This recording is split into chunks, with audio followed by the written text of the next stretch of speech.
Hi, this is Mrs. Friend here. Welcome back.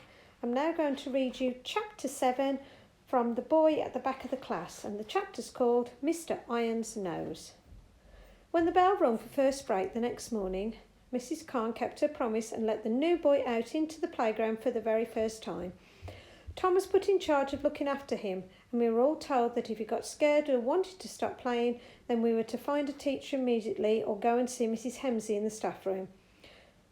I didn't know why the new boy would be scared of being in the playground or why he wouldn't want to play with us, but then I thought that maybe in his country the bullies had been mean to him at school too. I never really thought about it before, but maybe there are bullies in everyone's playground.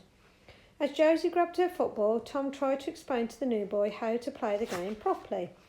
"You like this," said Tom loudly, pointing to the new boy, then his foot and then the ball. The new boy nodded. "But not like this," continued Tom, shaking his head, pointing to the football and then his hand. "This is stupid. He knows how to play football," said Michael. "Maybe they play it differently in his country. Remember when I got here and I only knew American football," protested Tom. "Look at me as if he knew the answer." "I don't know. We should have asked Mrs. Hemsey." "Oh, come on," cried Josie as she reached the playground. "Let's just let him try and see if he knows it." By the time we had reached our usual corner of the playground, Josie and Tom had decided that the new boy would be on Josie and Michael's team. Since she was the best at football, it wouldn't matter so much if the new boy couldn't play. And because it was just Tom and me on the other team, we had the first kick. After less than a minute of the game starting, the new boy began to run and dribble and do lots of tricks with the football that none of us yet could do. And within the first 5 minutes, he'd scored 2 goals. "Whoa," said Tom, "he's even better than Josie." Suddenly catching Josie's eye, he quickly added, "Or nearly as good anyway." "Woohoo!" cried out Michael as the new boy flashed past me and Tom and struck another goal. "Woohoo!" By now a crowd was beginning to gather to watch the game, and I could hear lots of upper graders and lower graders talking and saying things like, "Look, the dangerous kid's been allowed out.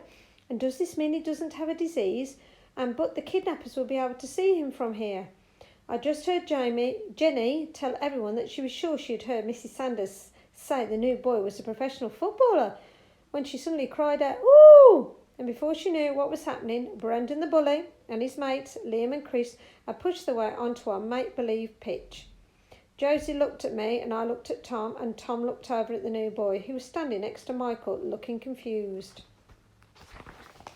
"We want to play," said Brendan the bully, a nasty smile on his face. He walked over to the new boy who had the ball and kicked the ball away so hard that it ended up on the other side of the playground. The new boy took a step back. "Go away, Brendan," said Josie bravely. "This is our game and that's my ball." Brendan the bully turned round to look at Josie and she swallowed nervously, but just then his expression changed from mean to sad. I turned round too and saw that Mr. Irons was walking towards us. "What's going on here then?" he asked, his moustache twitching. Mr. Irons is one of the upper school teachers and is famous for being one of the strictest teachers in the school and for never ever smiling. He has a long face, a long nose, long lips and a large brown bristly moustache that he carries a tiny comb for in his pocket. Everyone knows about the comb because when he thinks no one is looking, he takes it out and combs his moustache in short straight lines, and when he gets angry you can hear his nose whistling. If that happens, then you know you're going to get at least 1 detention or 100 lines to write. He's also the very worst teacher you can have on break duty because he hates noises, especially happy ones.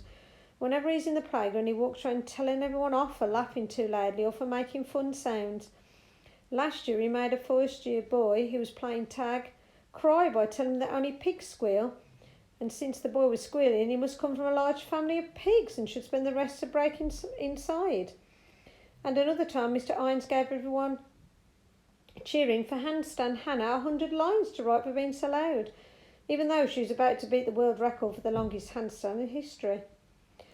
Whenever anyone sees Mr. Irons walking towards them, they always play more quietly or move away. But we had been so happy that the new boy was playing with us that we'd forgotten we were in a school where there were bullies and teacher bullies. "Please, sir," wailed Brendan the bully, "she won't let me play. I want to play and she said I couldn't." Mr. Irons tutted at Josie. "That's not a very nice thing to do to your friend, is it?"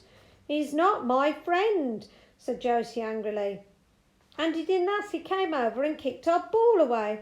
"Please, sir, and that boy over there told me I couldn't play too," added Brendan the bully, pointing at the new boy and smirking.